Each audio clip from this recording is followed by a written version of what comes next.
Hello, hello, everyone. Back in the saddle. It's just a hilarious story of my phone. And my husband said this morning, he goes, "Good thing I didn't give you a shit about it." So it's funny. And Connie, I'm going to do yours, but I'm going to separate these because I want to say separate sadness over losses from the state of the world, even though you could say we could bundle them together.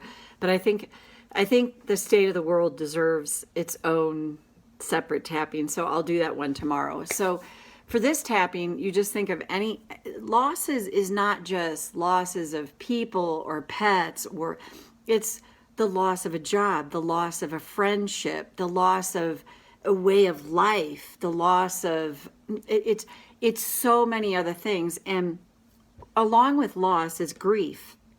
And my understanding of grief, which I totally agree with this when I heard it, is whenever we feel grief, what happens is all old unprocessed grief comes up with it. So what I want you to do is call to mind any loss. If it's like the loss of a friendship, if it's the loss of a way of being, if you literally lost some item or article that's precious to you, if there was a loss with that, then you want to deal with that. And sorry, I'm just checking on what's going on here with the animals.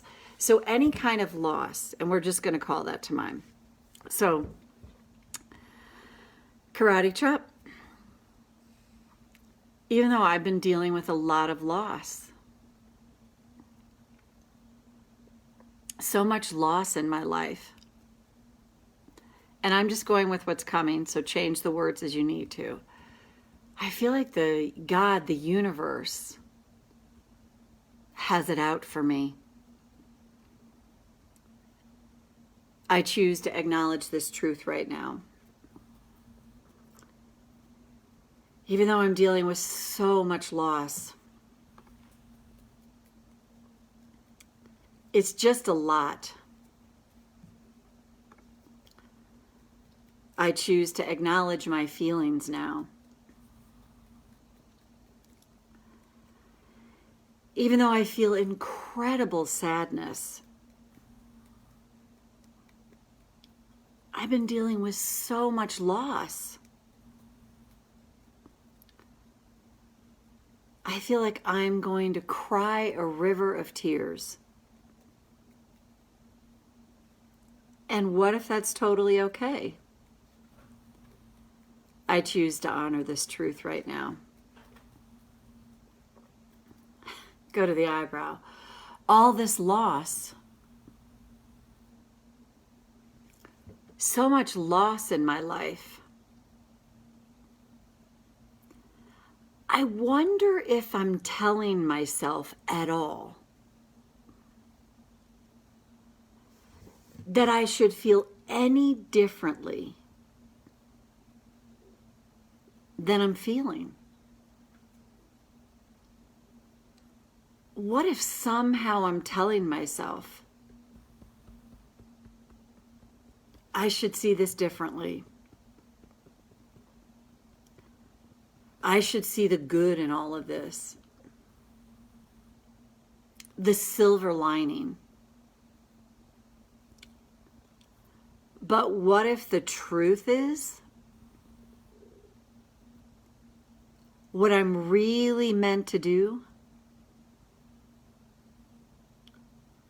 is just feel this loss fully? What if that's the truth? I'm really just meant to feel this. Let myself tap through it as I need to. But what if there's so much deeper going on here? And this feeling of sadness and all these losses are calling me forward to heal. What if that's what this is about? I haven't done anything wrong. I haven't attracted this into my life. Because that just creates epic judgment in itself. What if I'm being called forward through all these losses to heal at a much deeper level? And what if that's totally true? And what if, as I honor this truth, honor the losses I'm dealing with, what if that changes everything for me over time? I like that idea a lot. And I like the idea a lot that I could really shift and change because I'm attending to this loss. Nothing like humor in the midst of dealing with loss. And what if I'm healing from the inside out as I honor the feelings of sadness, give them full flower,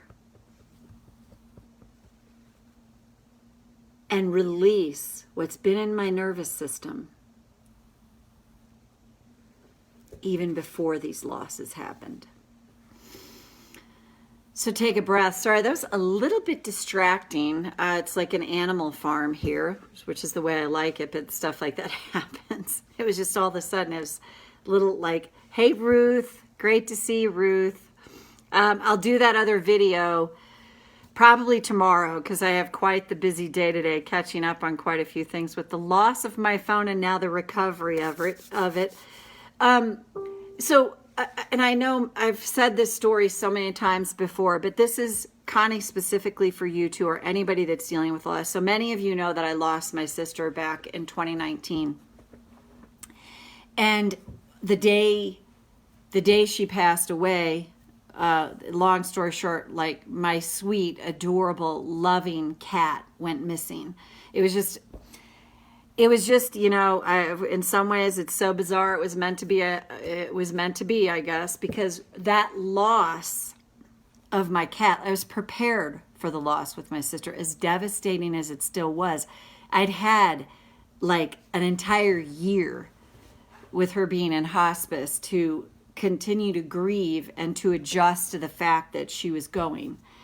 And when she finally went, of course, it's still devastating, but if this makes sense, I'd had all this. It's the same thing with my father. My father had Alzheimer's. And the last time I had a conversation with my father, a lucid conversation, I was 27. And I'll be 60 in June. I was 27. So my father had been out of my life for a long time. So my father passed away in 2002. He passed away in 2002, and I was 40 in 2002. So my dad, I hadn't had a conversation with him for 13 years. So he was still alive. 27 was the last time I had a lucid conversation. So it was this long, slow grieving process, just like with my sister. Now, when my cat died on the same day my sister did, it was a shock. So a totally different deal. And in my EFT training, I'll never forget this. They always said shock is the thing people want to avoid more than anything. So any shocking event just lights up the nervous system. And what it'll do is light up all the past traumas and bring them forward. Things with a similar emotional charge get linked together in the brain. So when my cat died, everyone, I mean, if you haven't heard the story before, you're going to hear it for like the 50th time, if not more. I was on the plane coming back and I was hyperventilating because I kept saying, oh God, if she doesn't come back, I'd rather die. Like that is what I was saying internally on the plane. I went in the bathroom and I'm splashing water on my face and I'm like, Marty, this is trauma. This is trauma that's coming up for you. So that was, just knowing that helped me to calm down. I went back to my seat on the plane, and when I landed back here at home, I called my tapping person, and I did a session with her that night. I locked myself in the closet, and just because I need to be cocooned, I knew the intensity of emotion that I was about to face, and I was ready to face it. But I will tell you what I went through when I was tapping with her is I felt like I was going to throw up a couple times. I had such an intensity of emotion coming up. I was hyperventilating. I was like, I just had this actually happen to me in a session I had for myself. Monday. I had this feeling like, oh my God, I'm going to throw up. And I've worked with people, meaning I've been the practitioner with someone who's had that feeling. And I like what Matt Kahn says about it when we have sort of this physical pain or visceral reaction to things like to healing work. It's cellular debris leaving the body. And I could not agree with him more, because what I felt like that stuff gets stuck and stored in the nervous system, and it sits there, and feelings aren't buried dead, they're buried alive. Carl Jung and Janice Berger, right, Ruth? Carl Jung started with him, remember that? And they've got to go somewhere, and that's where disease, all that comes up. And so once I tapped through the stuff, it just triggered that when I was 6 months old, my mother had passed, my family was in a car accident, and my mom and dad were they're alive, but they were in the hospital, and my sisters were. So I went through abandonment at 6 months. Do I have any cognitive memory of it whatsoever? Of course not. But it's in the body. And after I tapped through that, I was still heartbroken. They have the loss of my sister and the loss of my beloved cat at the same time. Couldn't have been a sweeter cat. And, but the trauma that was attached to the grief that I was feeling was released. So I say this is literally what came to me. What I was left with after that was amazing, beautiful grief, because it means I loved a being with all my heart. I loved my sister with all my heart, and the loss of that is visceral. It's real. And then, but to get the trauma that it was triggering me out of the way left me able to attend to the grief in just a better way, because it's releasing all that stuff. So I want to read what's said here. Hey, Marty Murphy, I like it. Hey, Vicky, Ruth, Freud. I said Jung. Freud, thank you, Ruth. I'm thinking of my brother-in-law. He's a big Jungian psychologist.